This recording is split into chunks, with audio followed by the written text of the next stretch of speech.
Bonjour à tous, très content de vous retrouver pour ces temps d'avant-fête, on va dire. Et puis pour ce mois de décembre, on est tous vraiment, je veux dire l'Église et puis moi, je suis content de pouvoir m'adresser à vous pour ce dernier mot du pasteur de cette année, l'année 2021, comme vous le savez. Et je voudrais simplement, vous souhaiter avant toute chose de bonnes fêtes avec vos familles, vos amis, votre voisinage peut-être. Et aussi pour vous dire combien Dieu vous aime, combien Dieu vous aime, combien Dieu vous aime. Et vous savez pourquoi il vous aime? Parce qu'on va le voir ensemble. Un jour Jésus est né. Regardez, il y a à peu près un peu plus de 2000 ans maintenant, un ange est descendu du ciel, s'adressait à une femme qui s'appelle Marie, à une vierge. Il est marqué qu'elle était vierge. Et elle habitait la Judée. Alors il venait pour lui annoncer le rôle unique qu'elle allait avoir, mais bon, c'est un rôle, on va dire, passager, éphémère, qui est très important. Ce rôle, c'est qu'elle allait devenir pour le Saint-Esprit l'instrument qui donnerait naissance au Fils de Dieu. L'instrument qui donnerait naissance au Fils de Dieu. Ça, c'est une bonne nouvelle. Car Jésus apparut sur cette terre dans une chair semblable à la nôtre. Ça, c'est une bonne nouvelle aussi. Et on le sait car Dieu s'est fait homme. Dieu s'est fait homme en la personne de son Fils Jésus-Christ. Alors Marie fut remplie d'une sainte crainte, on va dire, quand elle a eu cette apparition de l'ange Gabriel. Savez-vous que si un être spirituel venait à apparaître ici, moi-même dans cette pièce, combien je serais mal. Je pense que ce sont des êtres saints et qui sont en contact permanent avec le monde spirituel qui est le royaume du ciel et la gloire de Dieu resplendit sur eux. Il est évident que pour nous humains, avec notre péché qui nous colle à la peau, une sainte crainte s'installe dans le cœur, c'est normal. Et donc cette femme qui était sûrement très pieuse à l'époque, Marie, a eu cette grâce d'entendre l'ange Gabriel répondre à sa crainte par un message que Dieu envoyait. On va le lire ensemble. C'est dans le premier chapitre de Luc. « Ne crains point, Marie, car tu as trouvé grâce devant Dieu. Et voici, tu deviendras enceinte et tu enfanteras un fils et tu lui donneras le nom de Jésus. Il sera grand et appelé fils du Dieu très haut et le Seigneur, Dieu, lui donnera le trône de David, son père. Il régnera sur la maison de Jacob éternellement et son règne n'aura pas de fin. » Et là, tout est la différence. Tout est la différence avec son père David, qui lui était mortel.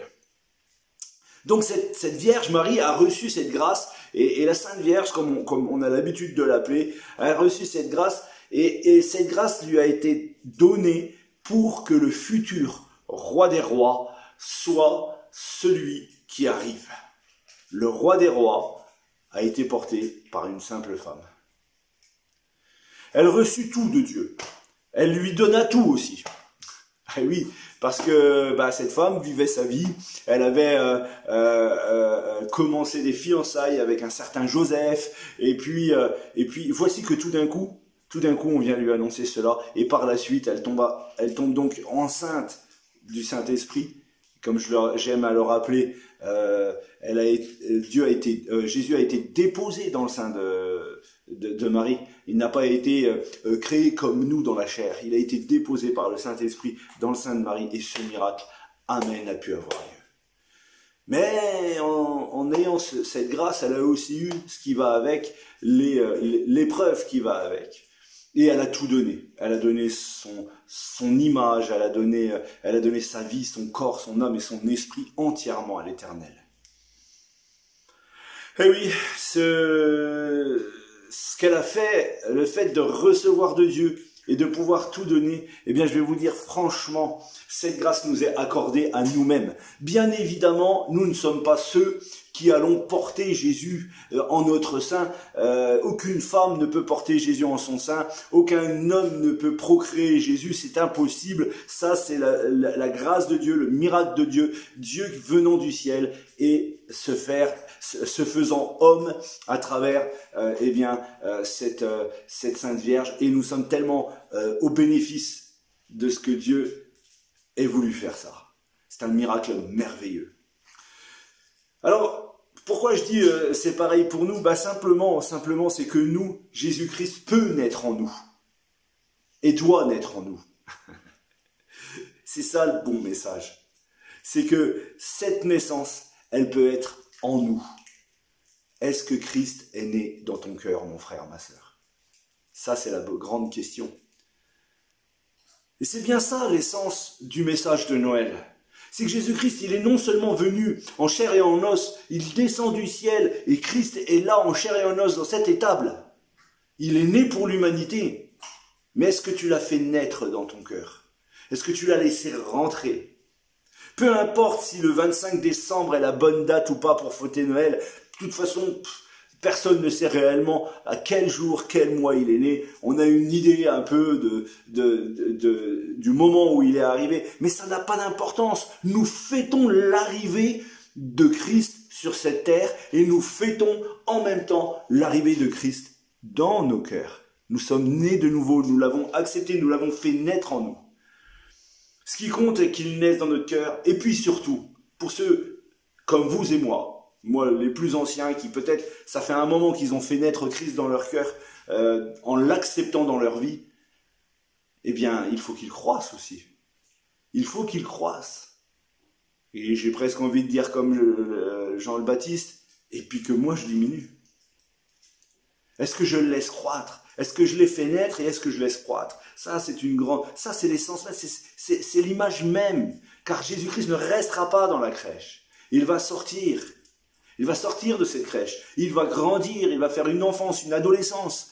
Et il va être mature. Et au moment de la croix, il viendra à donner sa vie pour nous. Si tu fais naître Christ dans ton cœur, il faut qu'il croisse. Et à un moment donné, il faut que tu meures à toi-même. Il faut que je meure à moi-même. Et c'est l'essence même du message de Noël. Pas seulement le fait de naître, mais le fait de naître, de vivre et de ressusciter, comme notre Sauveur.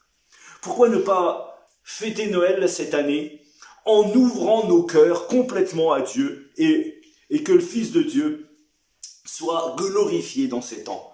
Est-ce qu'on va pendant ces temps de Noël s'approcher de Jésus pour qu'il nous transforme? Vous savez, de nos jours, les apparences, le travail, la famille, tout prend de la place. Tout prend de la place. Les loisirs, la vie est un tumulte, ça tourne. Est-ce qu'il serait peut-être temps que nous découvrions que ce qui est vraiment grand face au ciel, c'est de faire naître ce Christ en nous. Ce qui est vraiment grand face au ciel, c'est d'accepter que notre histoire, que l'histoire même de l'humanité a été bouleversée par l'arrivée de ce bébé. Face à la détresse humaine, n'est-ce pas un message que Jésus porte en disant, ben voilà, vous êtes maintenant ceux qui pouvaient m'accepter car je me suis incarné et j'ai été jusqu'à la croix et j'ai été jusqu'à la résurrection pour vous donner la vie et pour que vous puissiez me laisser naître dans vos cœurs. Pour Dieu, il n'y a ni grand, ni super grand, ni dans les chefs d'État, dans les rois de cette terre. Parce qu'il n'y a qu'un seul roi. Et il est né dans une étable il y a plus de 2000 ans. C'est celui qui, renonçant à la gloire du ciel, a pu s'incarner et a pu naître, oui, dans une petite ville, Bethléem. Oui, Jésus n'est pas arrivé avec de grandes trompettes. Il n'est pas arrivé, on ne lui a pas déroulé le tapis rouge. Non, il est arrivé dans une toute petite ville d'Israël. Vraiment insignifiante. Il a choisi cette ville pour imager son arrivée comme serviteur de tous. Pourtant, il est le roi des rois. Il a voulu venir sur cette terre comme le plus petit, et à cause de cela, aujourd'hui et maintenant, il est le plus grand.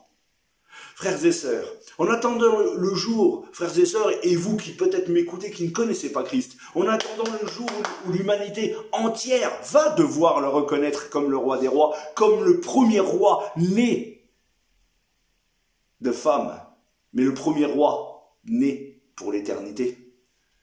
Jésus était là avant la création du monde. Est-ce qu'il va maintenant prendre place dans ton cœur? Est-ce que Jésus prend toute la place dans ma vie, dans mon cœur? Est-ce que je l'ai laissé naître dans mon cœur? Est-ce que pour ceux, comme je le disais tout à l'heure, à qui nous avons tous plus ou moins eu la grâce de laisser Jésus rentrer dans nos cœurs, est-ce qu'on le laisse maintenant grandir, croître en nous? Ça, c'est la signification de Noël.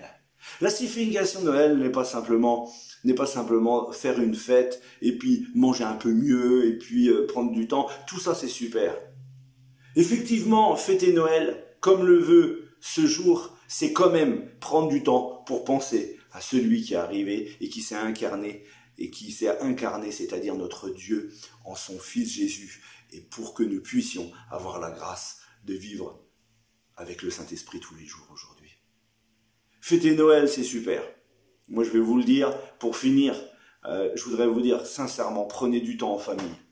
Mais dans le coin, dans un temps de grâce pour remercier Dieu pour le cadeau qu'il nous a fait. Frères et sœurs, soyez bénis dans le nom de Jésus. Soyez bénis dans le nom de Jésus pour ces fêtes de Noël.